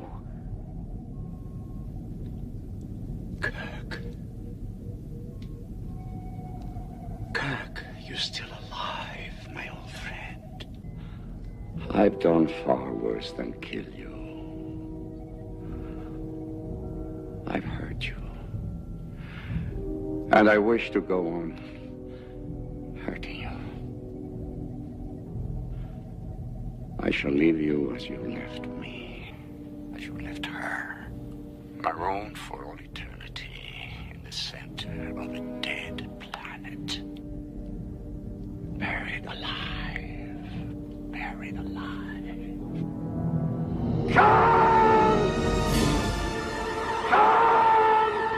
Okay, my number 5, and I'm this is going to be a little drawn out because I'm not going to give away the title of this movie, but I went to go see a movie in one of those sticky theaters that Ian talked about. Yes, sir. This movie now is an iconic, huge movie, but when the original came out, nobody knew about it.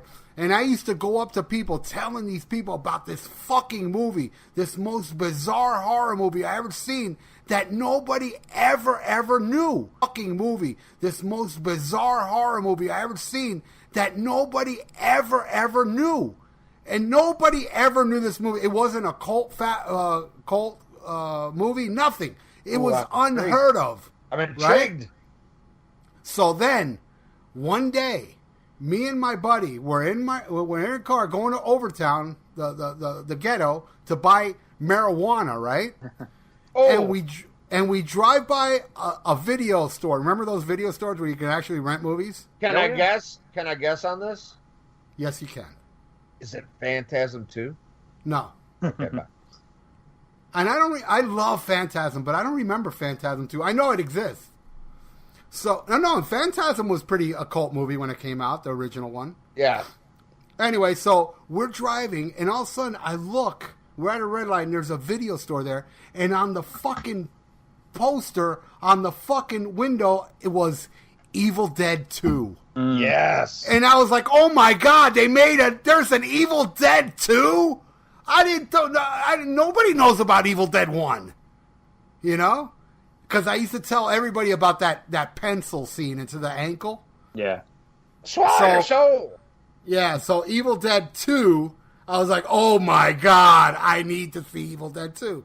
So I rented it in my neighborhood because, I'm a pussy. I wouldn't have rented it there. And I went home and I watched this movie, and it's pretty much the same fucking movie with better special effects. Evil Dead 2 is God. I'll swallow your soul. I'll swallow your soul. I'll swallow your soul. Swallow this. I saw Evil Dead 2 first. Evil Dead 1, kind of like how I talked to you, Ralph, on the Rock and Metal Combat podcast page, where I would avoid bands that weren't on major labels, because I thought that was a sign that was something bad. The original Evil Dead was like on a offbeat VHS, label, if you want to call it that, or studio. Right.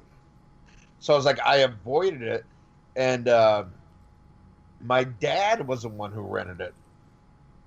And we watched it. I was like, holy fuck, is this amazing? And I'll never forget Roger Ebert. And this was a thing like huge with my dad. We used to watch at the movies.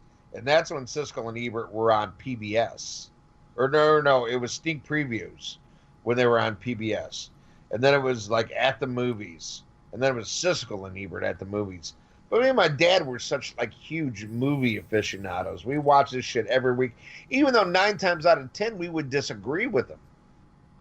Because even though we both liked high art movies, we liked bullshit movies too.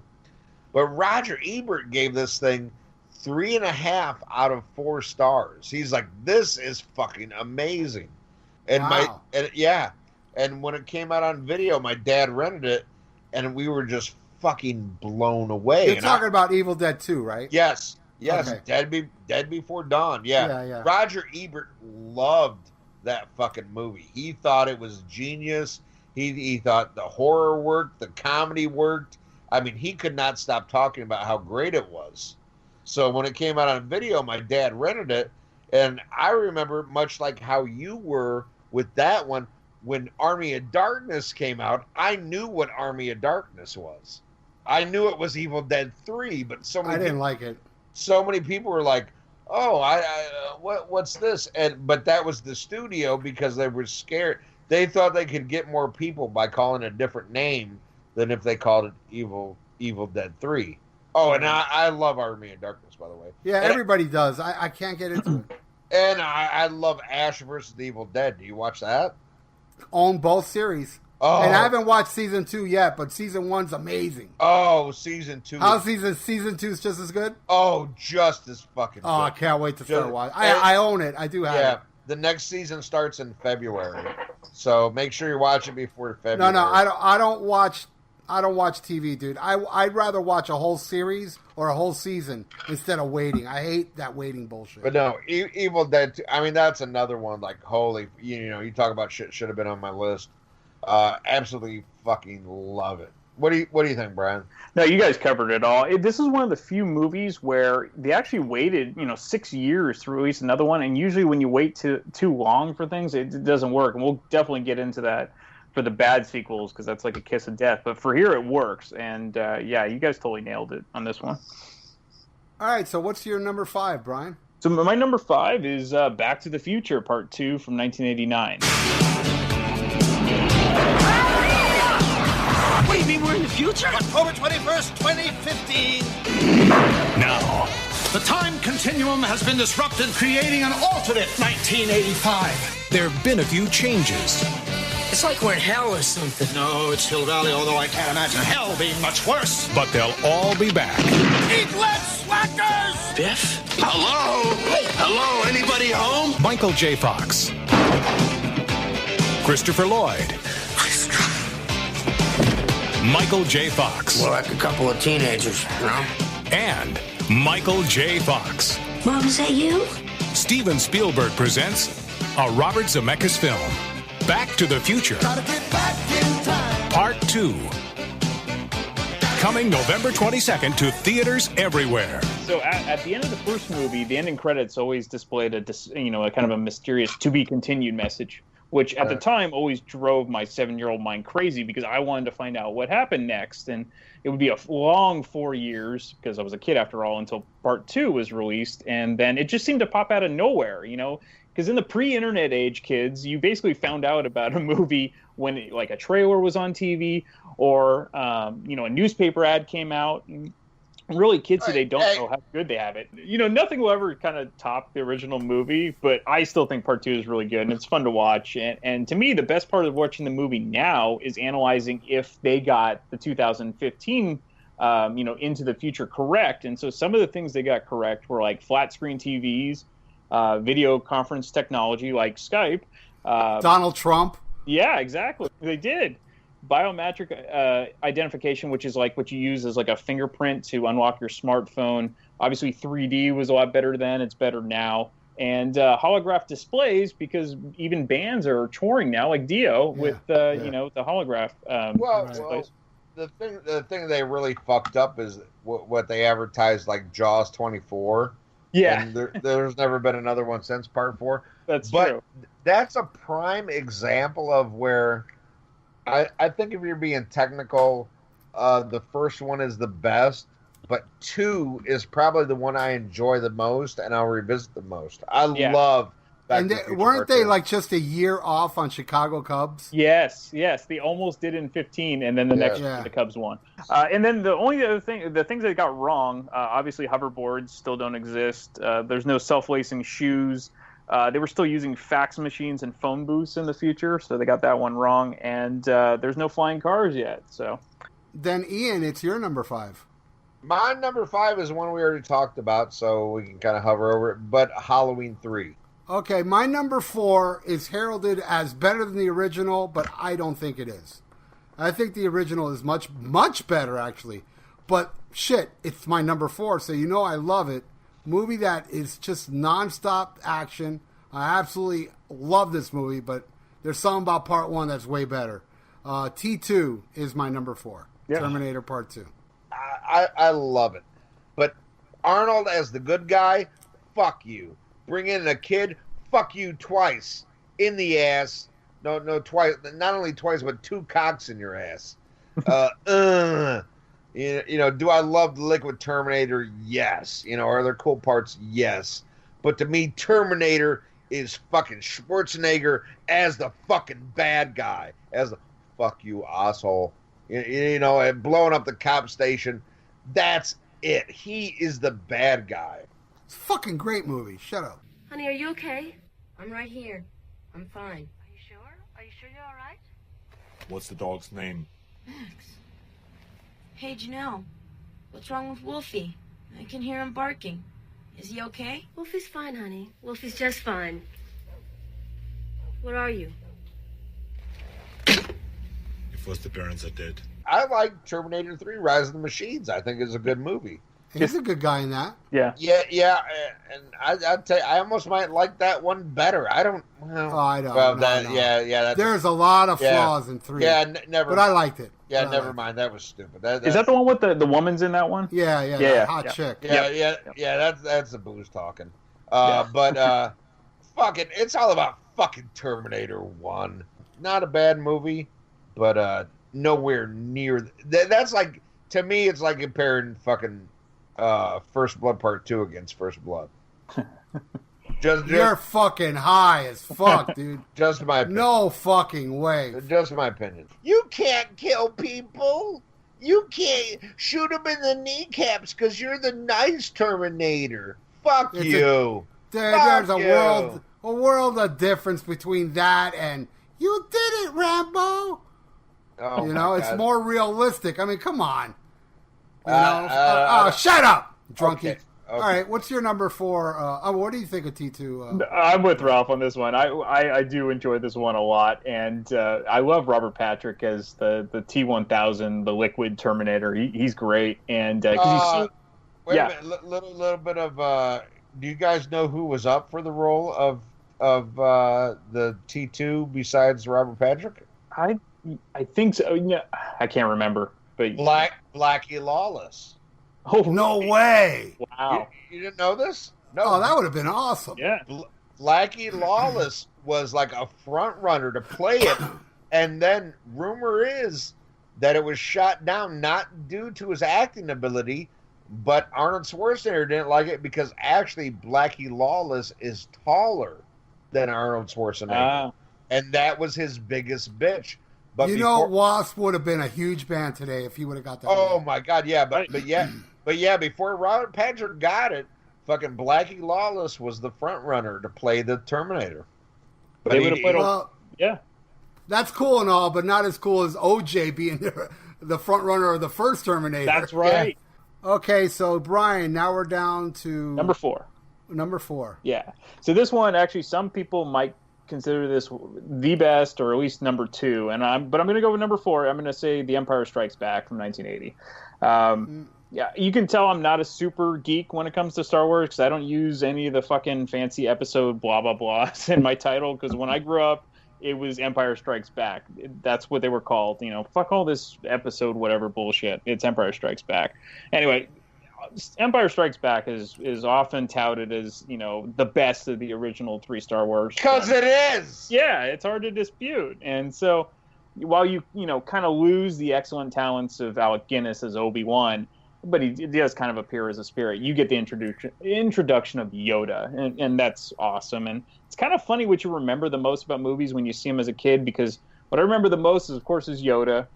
I remember Han Solo being frozen into the block of carbonite, and then, of course, Luke getting his hand cut off. And I'm sorry if I spoiled it for anyone, but if you haven't fucking seen Empire Strikes Back, you deserve to have it spoiled. Exactly. So Empire Strikes Back is my number 4. Luke, you do not yet realize your importance. You have only begun to discover your power. Join me, and I will complete your training. With our combined strength, we can end this destructive conflict and bring order to the galaxy. I'll never join you! If you only knew the power of the dark side. Obi-Wan never told you what happened to your father. He told me enough. He told me you killed him. No. I am your father. I love Empire Strikes Back. It is the best, barely the best of the Star Wars movies, because I think it's just a little better than New Hope. Mm-hmm. Just a little better. But that movie fucking rules. It's dark. It has that ending where, it's a dark ending. Yeah. And absolutely love it. And I won't have to talk about it anymore when I get into it, because it is on my list as well. Cool. Well, it's on my list as well, too. All right, my number 3, and I heard you talk about this movie, Ian, earlier, so I guess we're going to have another replay of T2. We're going to have another argument over this one. All right. I wouldn't say it's better than the original by much, but it is better than the original. And I love the original. Don't get me wrong. The original has that Terminator feel. It's more cerebral. But Aliens, man. Mm-hmm. That fucking movie. That movie. Bill Paxton, to me, steals the fucking movie. Mm-hmm. How long after we're declared overdue can we expect a rescue? 17 days. 17 days? Hey, man, I don't want to rain on your parade. We're not going to last 17 hours. Those things are going to come in here just like they did before, and they're going to come in here, and they're going to come in here, and they're going to get us! This little girl survived longer than that with no weapons and no training. Why don't you put her in charge? You better just start dealing with it, Hudson. Listen to me.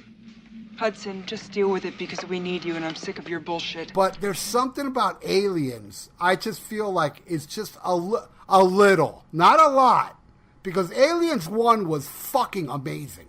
Yeah. I'm not bashing that movie at all. I love it. It's slow, but I love the slowness of part 1, because even as slow as it was, the characters kept you very interested, Yeah. Where this one is just a bang bang shoot 'em up thing, but it has that suspense, and I really got into the characters. To me, nothing replicates the suspense and the way you build into the characters that you do in the first one. Because that, to me, even in any horror movie, it makes it so much better when you're invested in the character, when you actually care if they die. Like, by Friday the 13th fucking 6, it's just a body count. You don't care if somebody dies. If you see them on screen, they're going to fucking die. But Alien was so secular and so suspenseful. Just like, oh my God, you got 5 people. And when they go, it's a big deal. And Aliens is a great movie, but there's so many people like, okay, you just know they're gonna die. Yeah, but Aliens also was very suspenseful because, dude, that one scene, which I think is more suspenseful than anything on Aliens 1, is when they're all waiting at the door and it's like, it's impossible, he'd be in the room by now. And they were on the roof the whole time. Yeah, dude, that was fucking that was more suspenseful than... I mean, to me, the most suspenseful part of Aliens 1 was when the guy went searching, upstairs, and then the alien popped up. That was to me. But I found that scene when they're all in the room and they're seeing the aliens pass the door, and they're like, "It's impossible," Jesus Christ! In the first movie, you got Yapit fucking Kato. You got Tom Skerritt. You got motherfucking Harry Dean Stanton. You know what I mean? Harry Dean Stanton. So it's one of those. I'm not saying it's a bad movie. But you're not selling me on how good Alien is. Okay, I am very well aware how awesome the first Alien was. Yeah, it's a good movie. I'm not gonna say it's a shit movie. So there you go. What's your number 3, Brian? Yeah, my number 3 is Superman 2 from 1980, and I think this is the best of the Christopher Reeve era Superman movie, and it could be the best superhero of all time, at least in my opinion. I love the first Superman movie; it's great, but like most intro to superhero movies, you have to get the origin story out of the way, and that's mostly the subplot. But in the second one, they can get into a new story, and then you get the 3 villains from Krypton. They're excellent, and you get more of Gene Hackman as Lex Luthor, and Terrence Stamp is so good as Zod, because who hasn't yelled out "kneel before Zod"? It's so good. You are the one they call president? I am. Rise before Zod.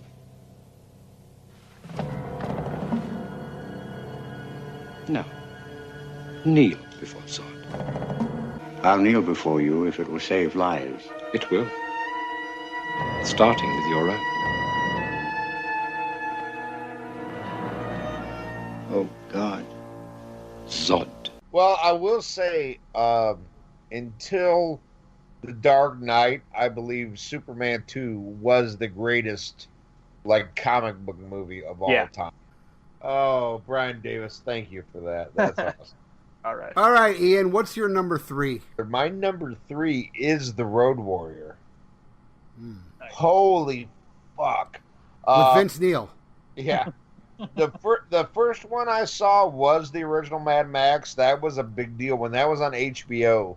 That was a big deal. They showed that over and over again. I did not see The Road Warrior in the theaters, but when that came on HBO, and the funny thing is, I had no idea until I watched it that it was a sequel to Mad Max, because in everywhere but the U.S., it was called Mad Max 2. 2 days ago, I saw a vehicle that had hauled that tanker.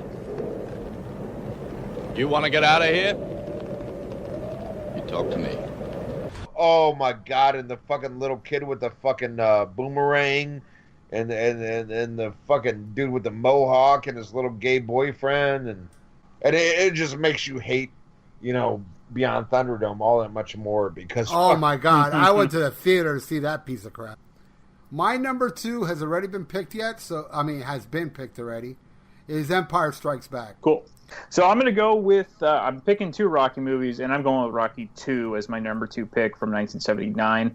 Again, terrific sequel to the classic first film, and my only minor complaint with Rocky 2 are the scenes where Adrian is hospitalized, and I get it. We all feel bad for Adrian. We all want her to live, except for ESPN writer Bill Simmons. He wrote a hilarious article. Basically, he despises Adrian. He hopes in Rocky 4 that the Russians were going to shoot her down before she got to Moscow, but that's a different story.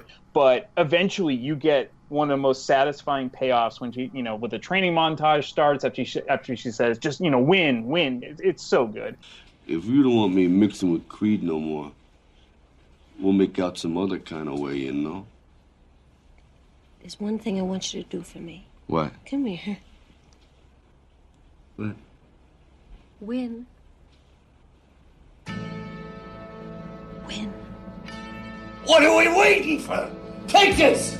That's the best part of the movie. It is, and I love that. In between the movie, Rocky has to figure out, how to deal with his newfound fame and money, and he ends up spending it all, and yeah. He doesn't know, what to do with himself if he can't fight, and eventually when you get to the final fight scene, it's arguably the best fight scene in any of the Rockies. I will agree with you there. I think the fight scene's better in Rocky 2, even though I prefer the first movie. Sure. Overall, the movie, but the best fight scene is in Part 2. Yeah, the back and forth is excellent, and the final scene when they both fall down. Oh, that's slow amazing. motion, yeah. Oh, and then you get just goosebumps when come on, Rocky, get up! And Apollo's wife is crying because she knows he slumps down, and Rocky makes it just in the nick of time, and then the music starts. Oh, it's so good. That is the greatest fucking music. Yes. The end with it's so yeah. And also the music during the fight too. Yes. Bill Conti's a genius. He is. And actually the final speech isn't hokey at all when he finally says like, "Yo, Adrian, I did it." It totally works. It totally works. With his voice breaking, it makes it more realistic. It's perfect because it doesn't work in Rocky 4. It works perfectly in Rocky 2. That's my number 2 pick. Yeah, Rocky 4, he became a fucking senator. Oh yeah, exactly. Well, I agree. It is my favorite Rocky, and for moments you guys both brought up, I think it's a superior fight scene by far. The championship battle, I think is a much better scene. I don't know if I'd go by far, but it is better. I know Rocky 1 is the superior movie, but I love Rocky 2. It's like one of those things like, I know Citizen Kane is an amazing movie, but at the same time, I like The Fast and the Furious. So I know I'm a flawed human. So there you go. All right. What so are we on let's all say together what's our number 1. I think Ian has to do his number 2. Oh, yes. Number 2. Go for it. Okay, my number 2. We were already talking. My number 2 is Empire Strikes Back. Nice. Okay, it's mine as well. Yep. Okay. All right. Our number 1. All right. Everybody agrees on this, right? Yep. Oh yeah. Godfather 2. Yes. Oh, I was going to say The Elder. Isn't that the sequel to Unmasked? No. Yes, Godfather 2. Of course, man. But I have a hard time. Sometimes I like it more than Part 1, but sometimes I don't. Yeah, I go back and forth constantly. When I was younger, it was all about 1, because I hated that I had to read subtitles, and oh my God, it's kind of funny. Like, my son would tell me about movies I love, and you can tell when you watch movies, you can tell not only from like the film stock and all the actors and everything, but you can tell when movies are from a certain era. And he's like, I don't like this, I don't like that. I'm like, what are you, crazy? But then I think back to when I was younger, I did not like Part 2 just because of the subtitles. And now I watch, I'm like, wow, how amazingly does this enrich the story? And it makes it that much more sincere and personal that they're speaking in Italian. And it benefits Part 1. Oh, totally. And then you see, in 1 you saw the rise of Michael, and in 2 you see the ascent of Michael. Yep. And it's just so, oh my God! You got to remember, and when this came out, this was an era when sequels were very rare. Yeah. It wasn't a usual thing to do sequels. No, only like creature features, like the old monster movies. Right. But for a movie that was is held in such great esteem as the original, to see this, but the fucking performances are amazing. Oh yeah. I'm your older brother, Mike, and I was stepped over. That's the way Pop wanted it. It ain't the way I wanted it. I can handle things. I'm smart. Not like everybody says. Like dumb, I'm smart, and I want respect. Fredo, you're nothing to me now. You're not a brother. You're not a friend. I don't want to know you or what you do.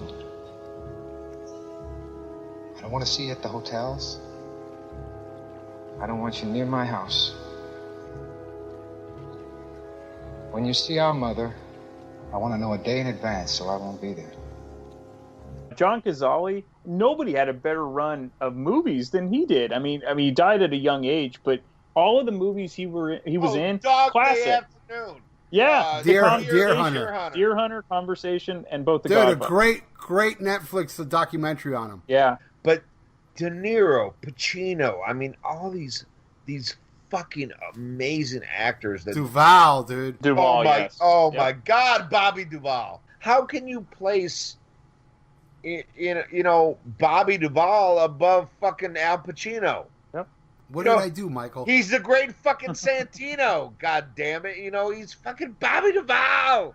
Oh, my God. But seriously, with two, I mean, we should really talk about how good Robert De Niro is playing the young Vito, because he barely speaks, but his facial expressions, his actions are exactly how you would guess, like, the young Vito would act, if you can, consider what Brando did in the first. It's so good.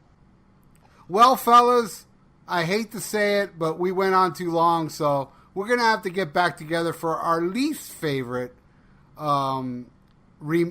sequels. So thank you, Ian, and thank you, Brian, for being part of the second best podcast on the planet. Thank you. So there you have it, the top 10 movie sequels that we picked. And this episode was way over 3 hours long, and I cut out such important, cool stuff that Ian and Brian and myself said that the next episode is not going to be the top 10 least favorite. It's going to be, I hate to call it cutting room floor, because it's not cutting room floor stuff. I mean, technically it is, but it's so good. It's so good. So you got to check out the next episode where I compile all the cool stuff we said that I edited out of this episode, because it's very informative and it hurt me to cut it out. That's why I gotta put it out there. So it will be on the next episode. So anyway, let's get into the plugs. I am Dr. Fuck. And I'm the Absolute Alcoholic. And we are part of the Rock and Metal Combat Podcast. We are the Rock and Metal Combat Podcast. That's right. And the way you can check us out is we are on iTunes and also Podbean. And we forgot a review recently. I got this review right here. It says right here, it says, Rock and Metal Combat Podcast is the greatest podcast in the world, and it's my number one podcast, signed by Science. Now, and then Science also says... Science also said, my second favorite podcast is It Doesn't Matter, the Rest Suck. Rock and Metal Combat Podcast on iTunes and Podbean. Check it out. Science!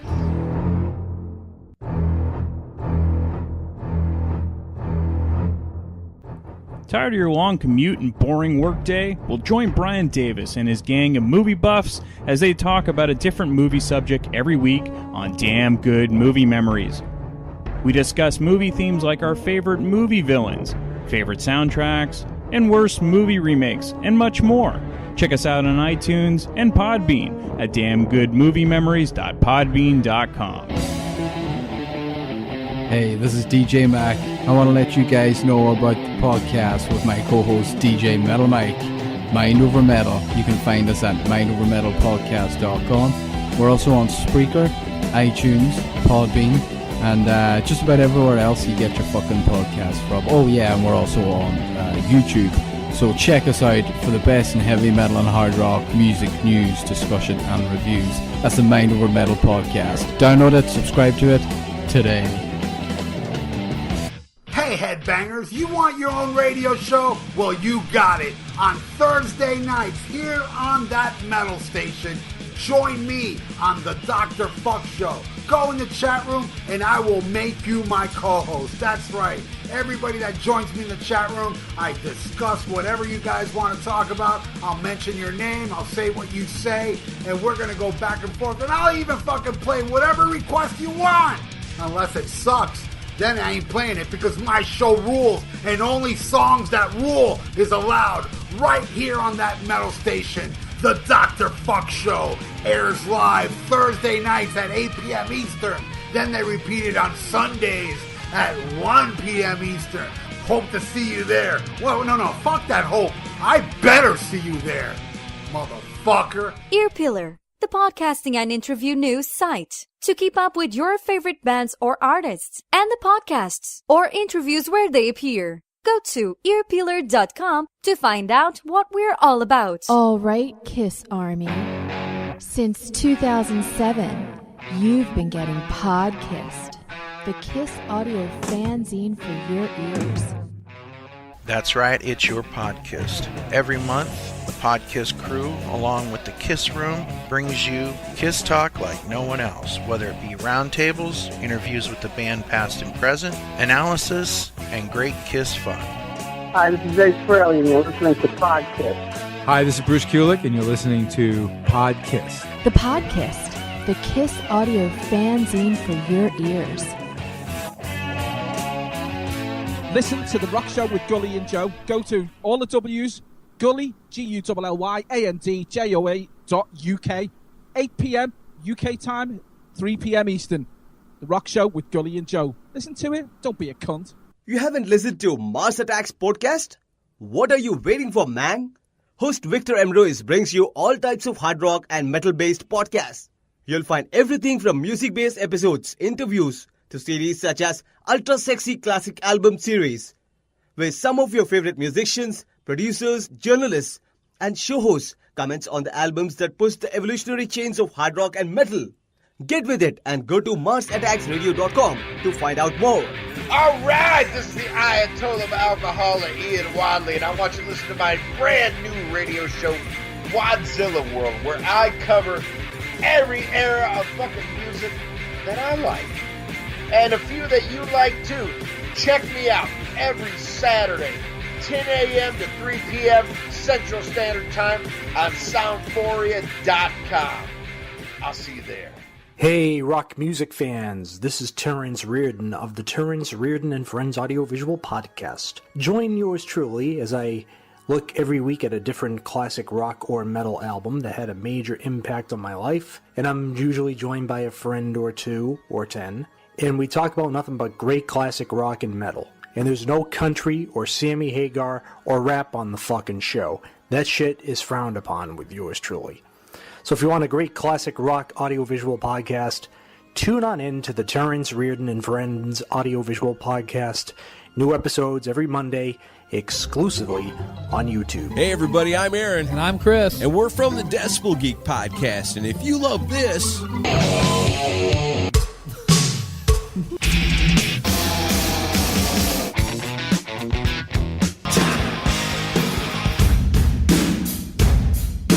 then you'll love us. That's right. Brand new episode every single Monday. You can find us on iTunes and at decibelgeek.com. And the best thing is, it's rock and roll and it's always free. All right. Saying my goodbyes. And if you're listening to my voice now, as I always say, thank you. You're listening all the way till the end. And tune in next episode whenever I put it up. Whenever I'm done editing it, I'll put it right up. So it's not going to be a long gap this time between episodes when it comes to this next one.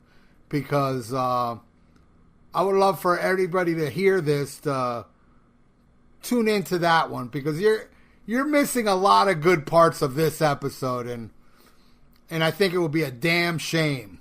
So this is up till now the longest episode, longest Vieira Vault ever. I never really intended to have like 2-hour episodes, much less 3-hour episodes. So. Till next time, my friends, check out the next episode. What didn't make this episode and what should have. But I don't want to put up a 3.5-hour episode. Shit, I even think it's longer than that. I know the next episode will be well over an hour. So I'm going to leave you now going into the Vieira Vault in my DVD section and play a couple clips that were in the top 10 this show. See you next time, my friends. Later. What do you think is going on here? You think you can come to my hotel and take over? I talked to Barzini. I can make a deal with him and still keep my hotel. Is that why you slap my brother around in public? Oh, no, that was nothing, Mike. Now, Mo didn't mean nothing by that. Sure, he flies off the handle once in a while, but Mo and me were good friends, right, Mo, huh? I got a business to run. I got to kick asses sometimes to make it run right. We had a little argument, Freddie and I, so I had to straighten him out. You straightened my brother out? He was banging cocktail waitresses 2 at a time. Players couldn't get a drink at the table. What's wrong with you? I leave for New York tomorrow. Think about a price. Do you know who I am? I'm Mo Green. I made my bones when you were going out with cheerleaders. Mike, you don't come to Las Vegas and talk to a man like Mo Green like that. Fredo, you're my older brother, and I love you. But don't ever take sides with anyone against the family again. Ever. Well, that's great. That's just fucking great, man. Now what the fuck are we supposed to do? We're some real fruity shit now, man. You finished? That's it, man. Game over, man. It's game over.